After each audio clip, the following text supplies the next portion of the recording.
A few months ago, I uploaded a video called I'm Back in My Minecraft Phase. And like many people's Minecraft phase, mine only lasted 1 month. But within that 1 month, I managed to build some pretty cool things, so I wanted to take the time to showcase them and talk about the thoughts and details that went into them. What are you looking at? But without further ado, let's get on with the tour.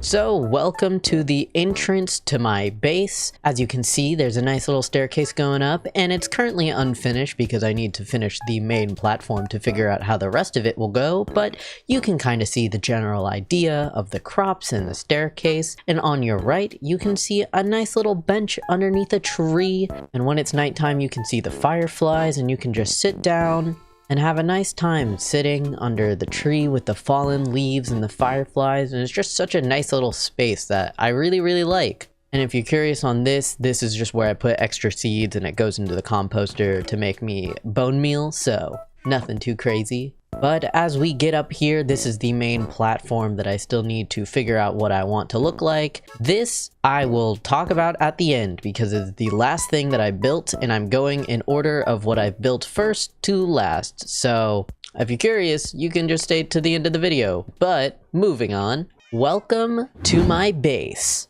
I like to call it an open concept base. Yes, we'll go with that. Open concept base. But as you can see, I have a plethora of dog variants as well as the different cat variants. It is my current goal in this world to tame every single variant, which I am getting close, I think, but you know, Rome wasn't built in a day, and neither is taming all the variants in Minecraft, so. Something to note behind my crafting station is my grave for the first time that I died in this world. And yes, I did fall to my death trying to build an XP farm. A little embarrassing, I know, but you know, that's how the cookie crumbles. But since day 73, I have not died, and I am currently on day 555. Wow, angel numbers, would you look at that? Hopefully they're the good angel numbers? I don't know.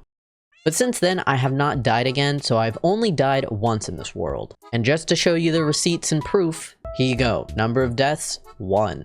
But over here is a temporary horse stable that I will be upgrading at some point, but for now, it will keep housing my horse Penny, the fastest horse and the highest horse, not the highest, you're not high, the highest jumping horse I have. And in this little house is where my villagers are. Yes, my villagers have an actual house while I don't, but listen, I like giving my villagers good living conditions, okay? I'm not one to just throw them into a pit, alright? I'm a little more classy.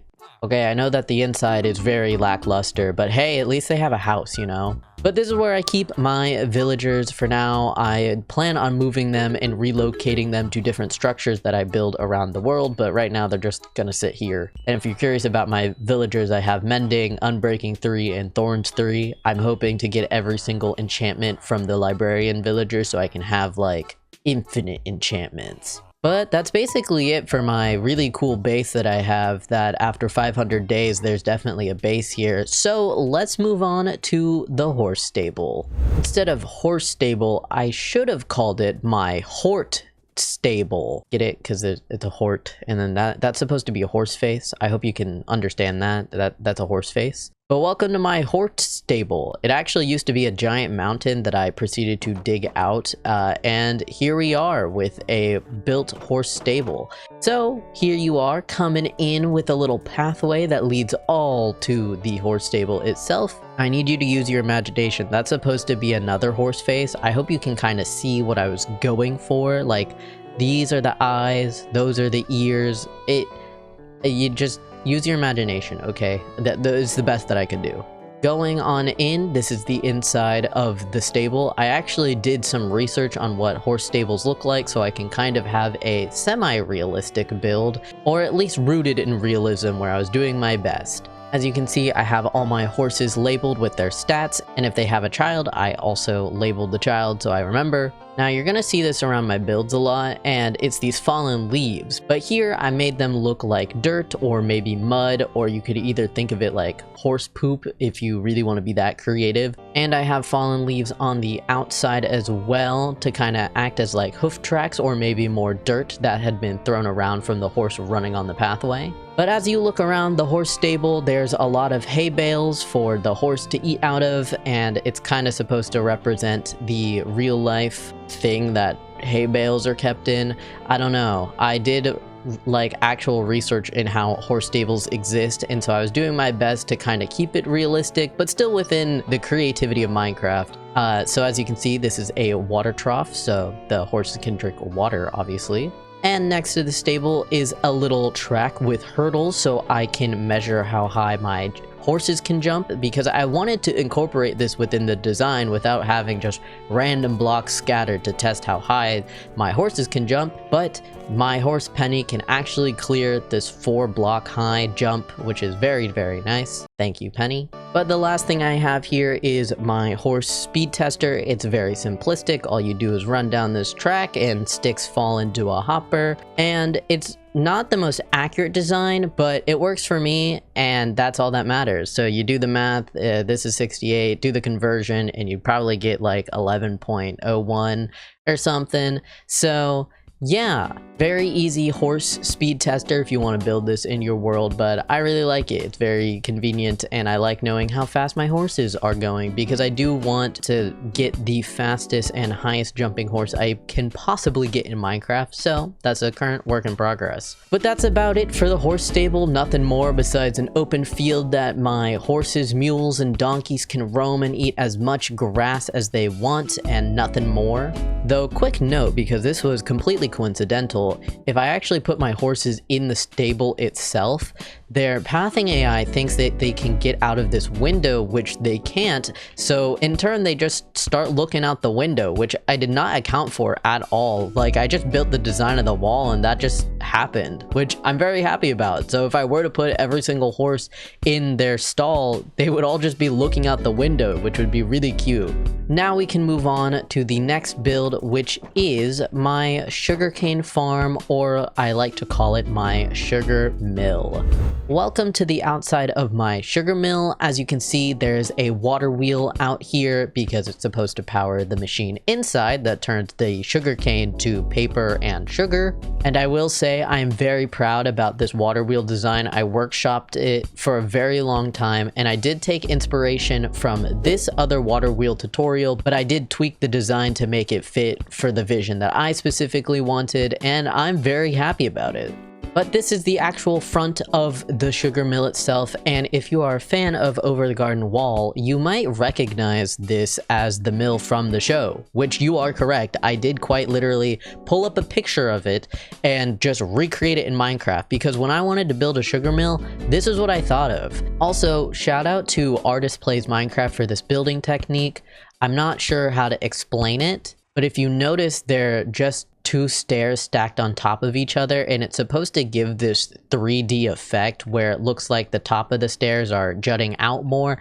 I don't really know how to describe it, but I hope you guys can see what I'm talking about. But before we take a look inside, I actually want to talk about the sugarcane farm itself, because I know it's very basic and it's just a line of sugarcane. However, I did put some thought into the design itself. I did actual research on how sugarcanes farm in real life, because I wanted, again, to kind of replicate the realism, and I found that discarded sugarcane stalk, or parts of the sugarcane, instead of just throwing it away, they actually just throw it back into the soil or the water, so the nutrients from the discarded parts will go back into the growing sugarcane. So I was trying to recreate that in Minecraft. And shout out to my friend Robin. They gave me the great idea of putting these fallen leaves around to kind of act like more discarded parts of the sugarcane. Like, think of it as if the leaves on the sugarcane fell off and stuff. This is what it's supposed to represent. And then right next to the sugarcane farm is a cart that's full of blocks of sugarcane. Technically, this is a bamboo block, but let's just be creative for once. And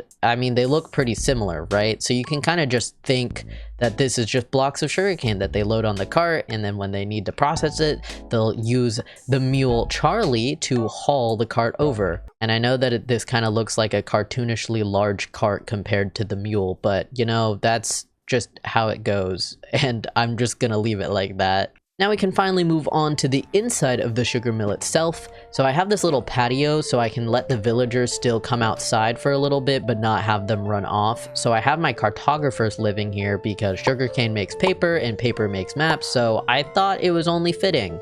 So I have the cartographer tables, a nice little fireplace feature, and shelves with knickknacks on them, and the sugarcane. This is kind of supposed to be the fresh sugarcane that hasn't been processed, and that's supposed to represent processed sugarcane. Now, before we go into the next room, I need you guys to start using your imagination and kind of just give me some leeway on my creativity in the next room, because it will make sense once I give you the explanation, but you know. It's Minecraft. So walking into this room, this is where the milling process begins, from the sugar cane to make processed sugar cane.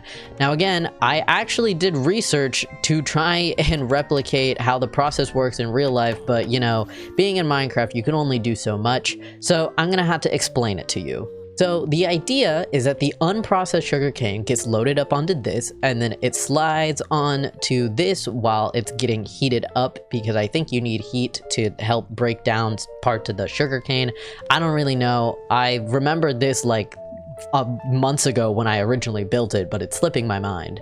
But as it falls into the mill grindstone thing itself, it gets cut in half, and then there's water to pour on it, and then the idea, I know it doesn't look like it because it's a stationary object, but the idea is that the water wheel on the other side is supposed to spin, which spins that, which proceeds to power this and would make this spin. In theory, if things could move in Minecraft, that was the idea behind it. So because it spins, this would spin in circles and just vrr, and that's supposed to kind of like grind up the sugar cane and process it more, and then it plops out as the processed sugar cane. And I did want to just kind of add this to make it seem like it's also being processed into sugar, even though I guess realistically, if you're making it into sugar, it wouldn't come out of block. Anyway, that's the thought that went into it. I had to simplify the process a lot because obviously it's a giant factory on processing sugarcane, but this is the best that I could do. I hope you guys get the idea. I know it doesn't really make sense realistically, but it's supposed to be semi-realistic, okay? Let me have this.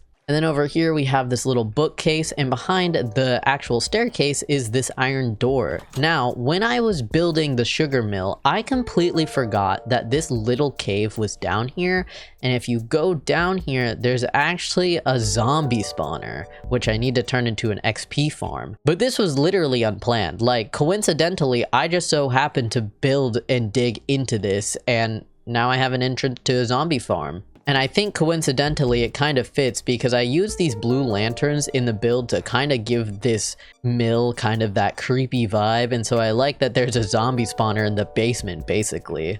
And this is the upstairs. It's not much, to be honest. I'm really bad at interior design for some reason, so this is the best I could do. And if you remember, these are cartographers, so I thought it was only fitting that they have a giant world map. And I'm hoping to keep this world map here and not update it so I can always remember how my world used to look in the first like month of what I built. And sometime in the future I'll have another like map room where I have every single variation and update of my maps, so I can see the changes over time that I make to my world and building stuff and all of that jazz. But I really like it. I've always wanted to have this in my world, and now I finally have one. And one last thing that I have for this sugar mill is this shed.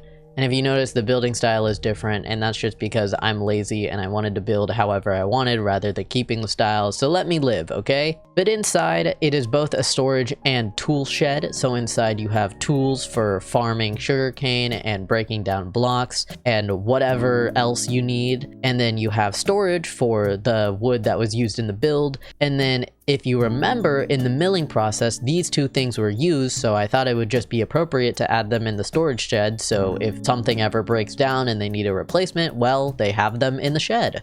And again, I have fallen leaves on the floor to represent dirt or mud or debris in general, because when you're working out on the farm and you come into the tool shed, there's no place to wipe your feet, so you just track mud and dirt or everything that falls off of you into the place. So just a really minor detail, but very cute. But that's about it for the sugar mill. I do plan on adding a actual house for the cartographers where they would actually, in theory, make their maps, because this building is to just make sugar and paper, but not for map making. And now we are going to the last thing that I built in this world that you saw at the beginning of the video, but I just talked nothing about it. And it is something that I am still growing to like, and I have no idea if I'll keep it or if I'll end up tearing it down later in the future. Because everything in this world isn't permanent. I hope that as I progress in playing Minecraft and getting better at the game, that I would want to come back to these builds and just improve them slightly. I think everything is worth revisiting and changing. It doesn't make sense to me if I were to keep everything the same way and have it as a permanent thing. Everything is bound to change, and that's the philosophy I want to keep with this Minecraft world. Here we are at the last thing that I built, and if you saw inside, or at least see the flowers, you will probably figure out that this is my bee farm, or just my giant beehive. I did kind of want to make this look like a beehive, so that's why I have the slab, which I had meant to continue the pattern on the different layers, but I just never got there, so that's kind of awkward. But it's supposed to look like a giant beehive, and if you're curious on why that tree isn't like removed and like cut off, it was kind of the idea that bees normally just build around things or on things, so that's why I kind of just kept the tree leaves jutting out to kind of give that idea of the bees just built this around that tree. But as you come inside, actually, hold on, let's make this morning.